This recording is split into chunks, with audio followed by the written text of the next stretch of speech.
É um famoso, cara.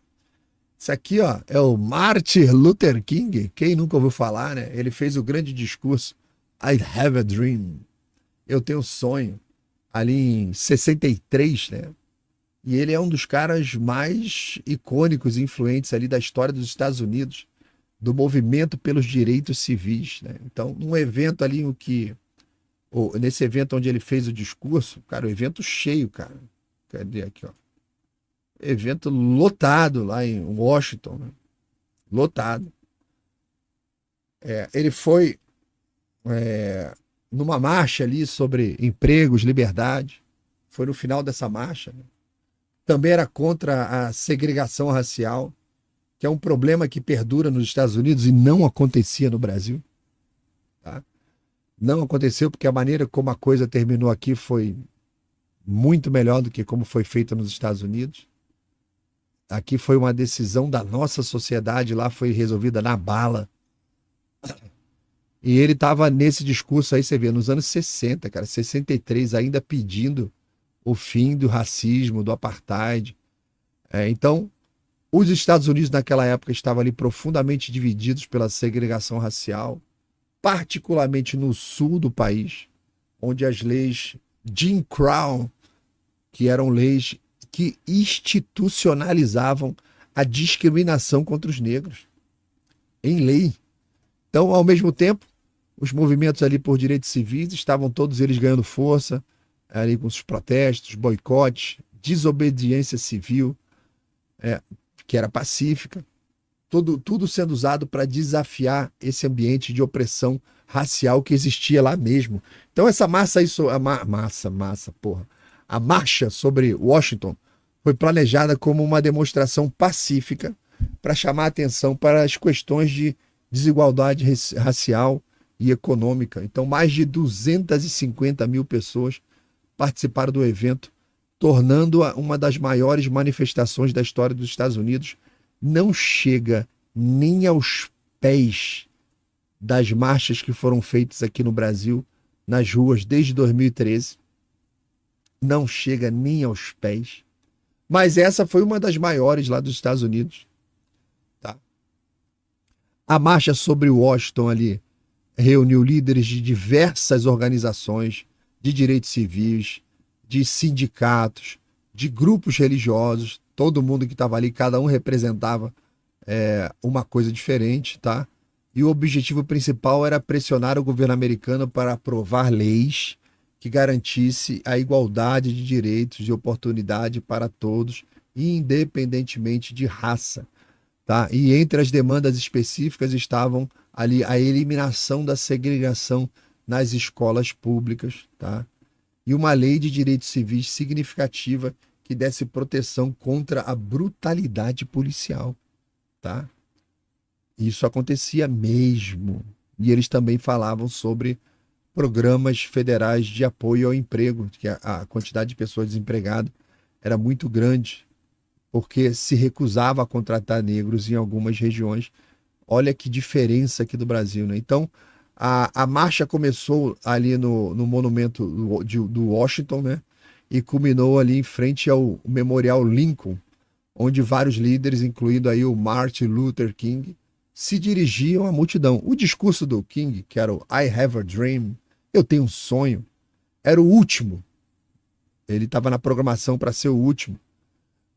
E o discurso dele tornou-se o ponto alto da marcha e começou com uma referência à proclamação da emancipação que Abraham Lincoln tinha já assinado 100 anos antes. Ele estava dizendo, cara, isso já foi assinado um século atrás, né? E libertou os escravos durante a Guerra Civil ali dos Confederados. Então o King apontou que um século depois os negros ainda eram verdadeiramente livres ou não eram? Não eram.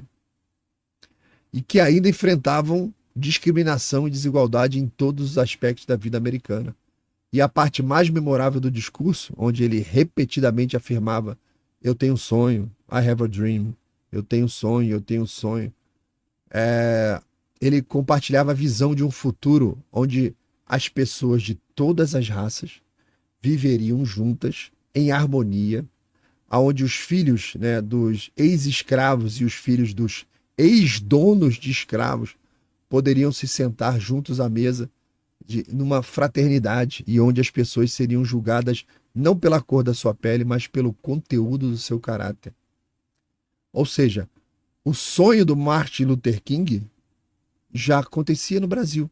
Se ele viesse para cá, ele poderia experimentar o sonho que ele desejava, porque sempre foi assim no Brasil. É história. Sempre foi. Tá? Então, o legado aí do discurso I Have a Dream rapidamente se tornou um símbolo na luta pelos direitos civis. Ele foi transmitido ao vivo pela televisão, foi transmitido ao vivo pela rádio e suas palavras acabaram ressoando pelo planeta inteiro. Tá? Foi para o mundo inteiro. Então, a marcha ali sobre Washington e o discurso de King tiveram um impacto direto na aprovação do Ato Civil de 64, né? E de um outro ato que aconteceu em 65, que foi o ato de votação, que acabaram com a segregação legal e garantiram o direito de voto a todos os cidadãos americanos, independente da raça, tal. Acabou no âmbito legislativo. Ainda tinha toda uma parte cultural para se lutar, tá? Então, o Martin Luther King foi premiado ali com o Prêmio Nobel da Paz em 64, por seu trabalho na promoção da igualdade racial por meios pacíficos. E o discurso dele continua a ser uma fonte de inspiração para aqueles que lutam por justiça social, não apenas nos Estados Unidos, mas no mundo inteiro. Então, o I Have a Dream, o sonho, né, americano ali do Martin, que era a realidade brasileira, isso até para a gente dar valor à nossa sociedade, ao nosso Brasil, o que ele sonhava a gente já tinha aqui, né? E isso se tornou uma poderosa ferramenta de esperança e justiça para o mundo inteiro. Aí a gente entra num outro ponto que é, se o Brasil, os seus professores de história, os seus políticos, os seus jornalistas contassem a verdadeira história do Brasil, ela seria uma referência no mundo. Você vê, o Martin Luther King fez um discurso com um sonho que a gente já praticava no Brasil. Então, se a historiografia nossa não fosse tão canalha, tão cachorra, as pessoas naturalmente diriam, o Martin sonhou e o Brasil realizou. Então, seríamos referência, não de um sonho possível, futuro, do I Have a Dream, não. O Brasil seria uma referência no mundo em vários quesitos, principalmente nessa da questão racial. Porque o embaixador americano, na comemoração da abolição da escravatura no Brasil, lá em 1888, vendo as pessoas jogando pétalas de camélia para o alto, que eram produzidas no Quilombo do Leblon, patrocinados por um comerciante português e a princesa Isabel, os ex-escravos que conseguiam fugir e tal, eram acolhidos lá no Quilombo e eles produziam camélias para vender, para sustentar o Quilombo inteiro, todo mundo se ajudando, e essas flores que foram parar na comemoração da Lei Áurea, da assinatura da Lei Áurea, num domingo, no 13 de maio de 1888, e a população jogava aquelas pétalas para o alto, pétalas produzidas por ex-escravos. E são belíssimas as camélias. Então, o embaixador americano pegou uma pétala daquela do chão e falou, eu vou levar isso aqui para o meu país, para mostrar para o meu povo que era possível fazer a libertação sem que acontecesse uma guerra civil com 1 milhão de mortos. O Brasil conseguiu. Você vê, em 1888, os americanos reconhecendo o sucesso da campanha abolicionista brasileira, sem mortes, como foi lá nos Estados Unidos, e depois o Martin Luther King, 70 anos depois, sonhando com o que o Brasil já tinha produzido. Mas a nossa historiografia, os nossos políticos, enterraram com a sua ideologia, jogaram para debaixo do tapete, e eles ficam fomentando o racismo aqui no Brasil, querendo fazer com que as pessoas, principalmente a juventude, creia que nós temos e tínhamos um ambiente tal como o americano, que é a mais absoluta mentira. Mentira total. Vamos ver se tem mais algumas imagens aqui. Ah, tem um negócio interessante.